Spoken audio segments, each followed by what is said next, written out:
वृंदावन की पवित्र भूमि, जहाँ हर कण में प्रेम और भक्ति की सुगंध बसी हुई है। एक दिन इसी पावन धरा पर एक अद्भुत लीला घटित हुई। महान तपस्वी ऋषि अष्टावक्र वहां पहुंचे।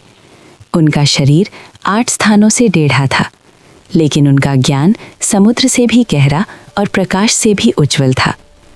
उसी समय वहां से गुजर रही थी श्री राधा रानी। राधा रानी के मुख पर एक मधुर और दिव्य मुस्कान थी, मानो उनके हृदय में आनंद की लहरें उठ रही हों।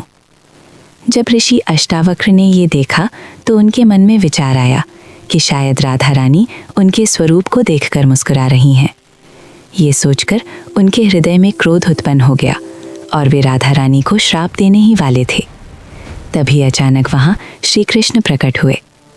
कृष्ण ने मुस्कुराते हुए ऋषि से कहा, ऋषिवर, पहले ये तो जान लीजिए कि राधा किस कारण से मुस्कुरा रही हैं। कृष्ण की बात सुनकर ऋषि अष्टावक्र रुक गए और उन्होंने राधा रानी से पूछा, हे राधे, तुम क्यों मुस्कुरा रही थी? तब राधा रानी ने अत्यंत मधुर और विनम्र वाणी में उत्तर दिया, हे ऋषिवर, मैं आपके शरीर को देखकर नहीं मुस्कुरा रही थी।